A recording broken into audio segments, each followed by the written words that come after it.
mesa de lujo, mesa tripartita, hoy aquí para pensar la cuestión del trabajo, del salario y el 1 de mayo que se viene. Victorio Paulón, gracias por acompañarnos, un gusto tenerte acá. ¿Qué pasa? ¿Se viene un 1 de mayo distinto después de muchos años, después de una década de mejoramiento en las condiciones laborales? ¿Se viene un 1 de mayo muy conflictivo? Sí, bueno, antes que nada, gracias por la invitación. Me parece absolutamente oportuno poder hablar de estas cosas en este momento que se está viviendo el pico más alto de angustia, de preocupación en los trabajadores por la ola de despidos. Ya van más de 100.000, un promedio de 1.000 despedidos por día. Después de más de una década que la tendencia era la contraria, la recuperación del empleo, el mantenimiento del empleo en los momentos de crisis, como el 2008, el 2009, que llegó a haber cerca de 200.000 repros que mantuvieron los puestos de trabajo, y ahora con un desdén, con un desprecio absoluto de parte del discurso oficial, los pibes, porque son fundamentalmente trabajadores jóvenes, despedidos, calificados de ñoqui, de grasa, de basura bajo la alfombra. Y además una generación que empezó en esos 12 años a tener su primera experiencia laboral y que no tenía la experiencia de despido y no tenía la experiencia de derrotas. Por lo tanto, es doblemente grave, doblemente preocupante.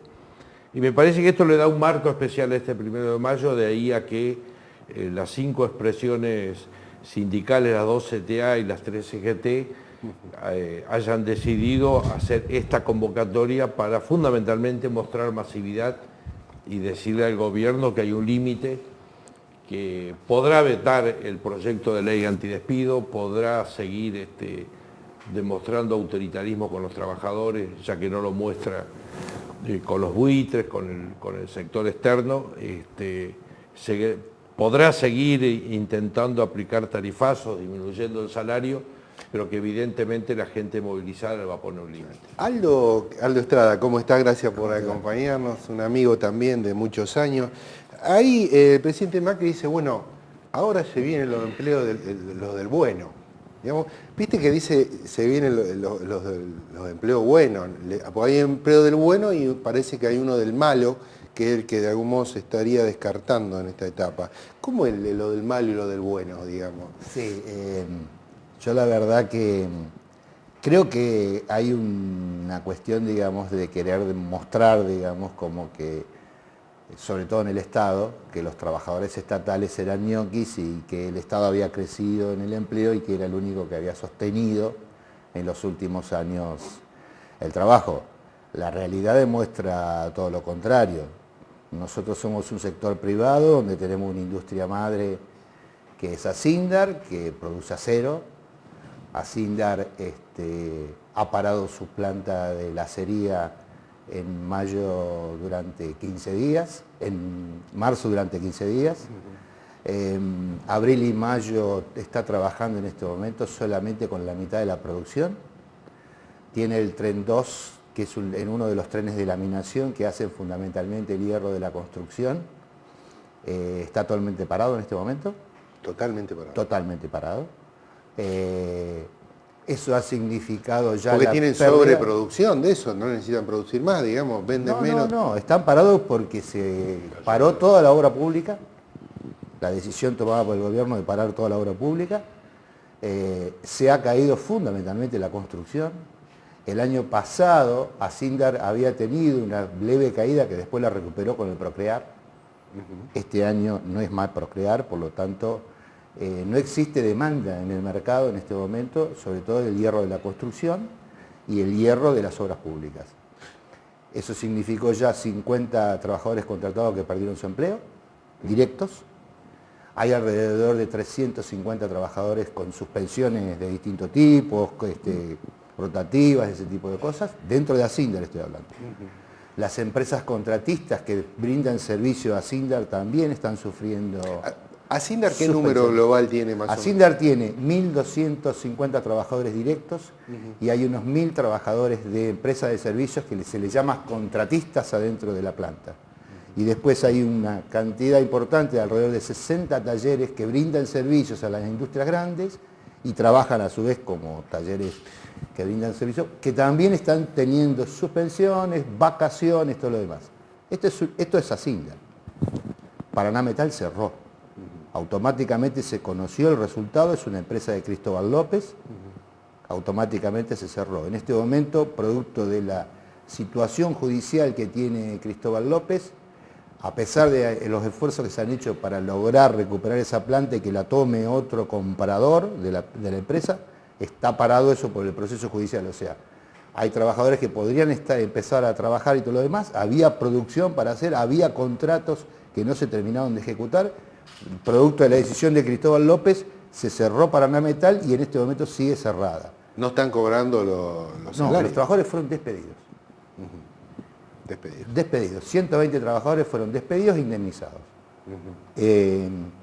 Laminados Industriales, una empresa nueva que hace laminado para chapa naval, en este momento no tiene futuro.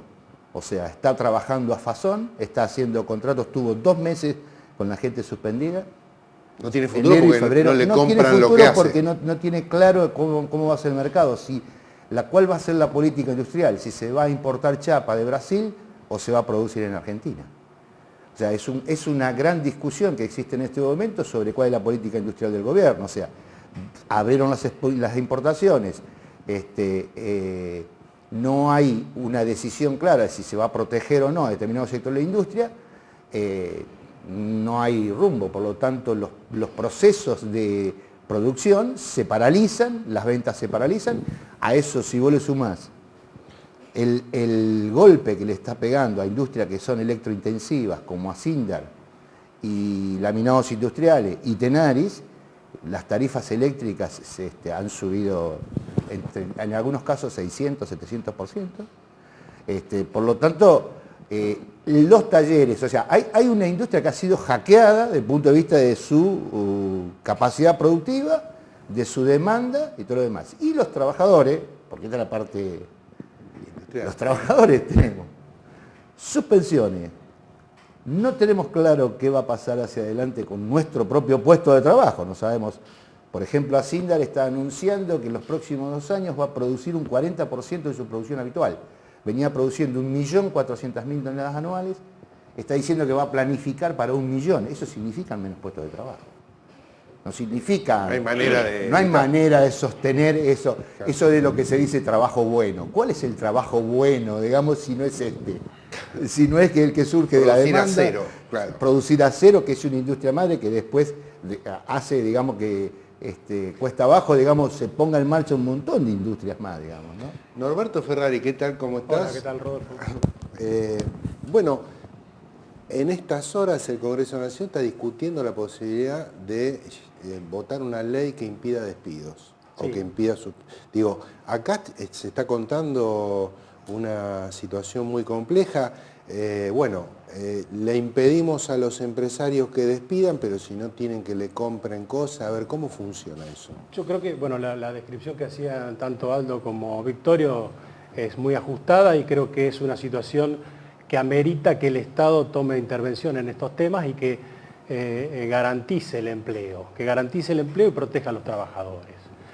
Justamente la Constitución Nacional impone en el artículo 14 bis la protección contra el despido arbitrario, por un lado, y por otro lado, la estabilidad en el empleo público. Y justamente se ha perdido, como decía Victorio, más de 1.000 empleos entre el público y el privado diarios. Y eso impone que exista una ley que proteja a los trabajadores. Eso ha ocurrido en el pasado, como ha sido a partir de 2002, con una ley similar a la que se está proyectando ahora, pero con algunas variantes, que fue para proteger al empleo en un momento dado y que cuando el empleo fue creciendo y fue decreciendo el desempleo, esa ley fue aminorando, pasando del 100% de la doble indemnización a un 50% en la última etapa y después desaparecer esa ley. Digamos, una ley para proteger al empleo que se hace muy necesario en momentos como describían los compañeros. Contrariamente a algunas opiniones que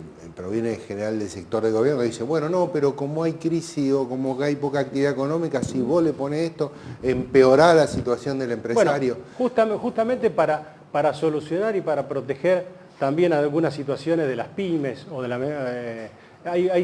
justamente en el gobierno anterior se ha utilizado mucho el REPRO, que es el programa de recuperación productiva, que justamente subsidia, digamos, a aquellos sectores de la producción que estén en problemas y que lo subsidia hasta, por ejemplo, el tener un salario mínimo vital y móvil, ¿no es cierto? Eso, a partir de todo eso está cubierto por el Estado. Podría ser inclusive que el Estado cubra un poco más para el caso de las pymes y llegar a un salario y medio, por ejemplo, y con eso cubrir situaciones particularizadas, que no es el caso de las grandes empresas, digamos que, aunque podría ocurrir, en el caso de los repros se utilizaron tanto para pequeñas empresas como para grandes empresas en situaciones para alentar la producción. Creo que la conjunción de una y otra puede solucionar este problema. Bueno, hacemos un cortecito y seguimos. Quédense ahí, por favor.